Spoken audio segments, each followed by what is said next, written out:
secret to buying a good used Jeep Gladiator. What to look for.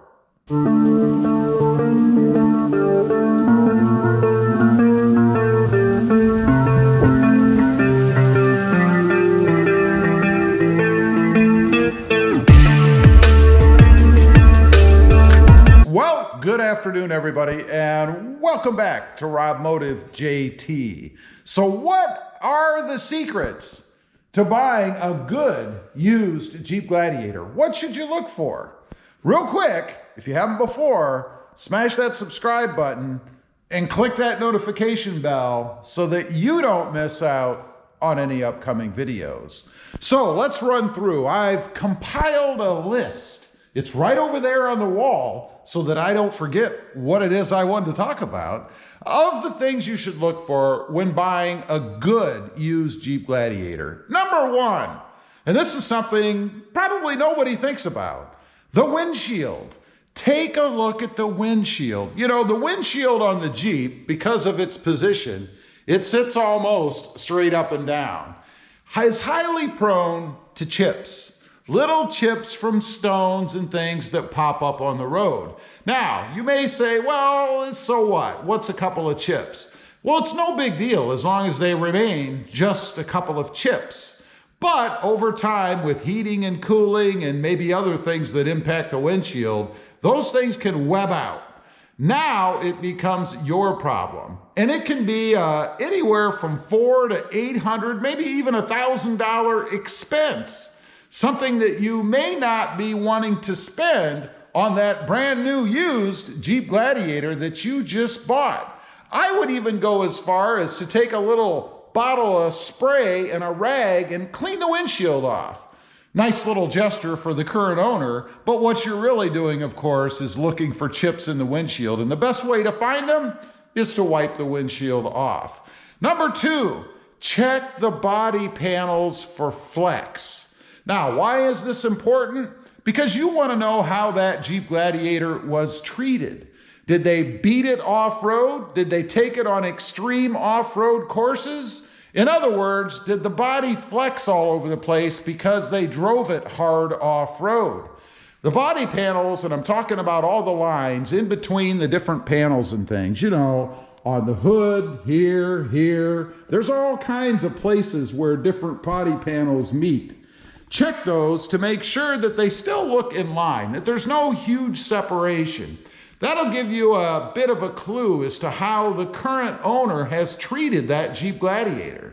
Because if they didn't treat it well and everything is off, you can bet there are more important things that have probably been stressed, like suspension parts underneath the truck. Number three, touch-up. Touch-up paint. That'll give you another clue as to what kind of conditions the Jeep Gladiator has been driven in. Was it taken off-road a lot? A bunch of branches and things scraping the side, chips from rocks popping up behind the people they were following? You want to make sure that the body is not all beat up, that they haven't filled it in with a lot of touch-up paint to hide things that maybe they've done off-road. Another problem with that is rust. You know, on some of the panels, the ones that are actually still metal, you can start to get breakdown underneath that paint if it wasn't done properly. They might be trying to hide things from you. The most important thing, number four, drive it. Of course you have to drive it. And frankly, I don't know many people that don't drive used vehicles when they're looking to buy them. And if the current owner is hesitant to let you drive it, I would run away real quick. What do you want to look for? Well, first of all, noises. You know, do you hear all kinds of rattles and squeaks and all kinds of crazy sounds? That'll drive you nuts if you buy it and have to live with that. What about vibration? Take it out on the freeway. See if anything vibrates around, if anything is off. The last thing you want is that horrible Jeep death wobble, particularly if you have aftermarket tires. You know, if they've put something aftermarket on the Jeep, maybe messed with the suspension, you want to make sure that it's sound, that it's solid. Look for pull in the steering wheel. When you're driving down the freeway, lift your hand gently, not far, so that you maintain control off the steering wheel. Does it want to veer one way or the other? Is it out of alignment? And why is it out of alignment? Do you now have a tire problem, a wheel problem, maybe something even bigger? Just one of those little things that you can check so that you don't have to mess around with it and potentially spend a lot of money to correct it after you sign your name on that dotted line. Number 5, the dreaded auto stop system. You know, I got rid of a Jeep Gladiator because it had a problem with the auto stop system. So of course, and you should do this anyway, you want to look at the gauge cluster. You know, when you're driving it around, do any lights pop up? Like the auto stop system is malfunctioning or not working. Like the battery is not charging. There is a second battery, if you weren't aware, for the auto stop system. That battery is hidden right down here underneath the fuse panel. It's not one of the easiest things to change. So it's certainly not something that you want to have to screw around with. Make sure that it works. Turn it on, turn it off. Stop the Jeep. See if it shuts off and comes back on when you let off the brake like it's supposed to. Number 6, mods. Have there been any mods installed on the used Jeep Gladiator that you're looking at? This is very important because you want to know if they were professionally done or if they were done by the owner themselves. And if they were done by the owner, did they know what they were doing? Talk to them a bit about that. What is their experience with it? How did they do the mod?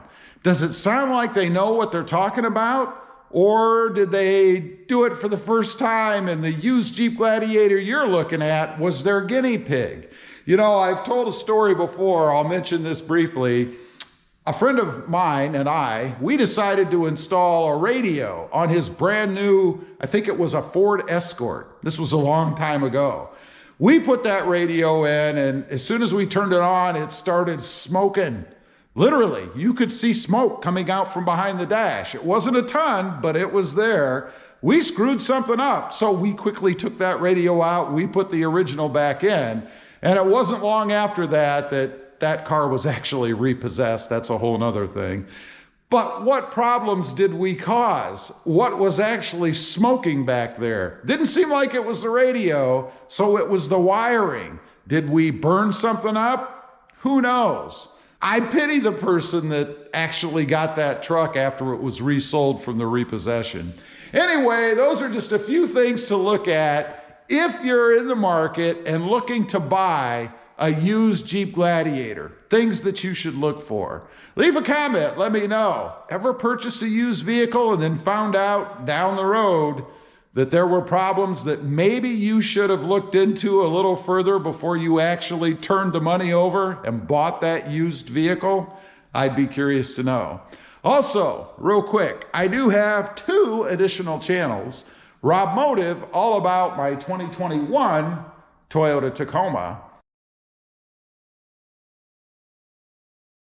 and Rob Motive FST, all about full-size trucks.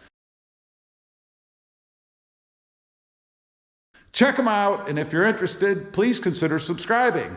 One more time, if you didn't do it earlier, don't forget, click that notification bell and smash that subscribe button so that you don't miss out on any upcoming videos. Thanks for watching. Stay safe out there. Bye.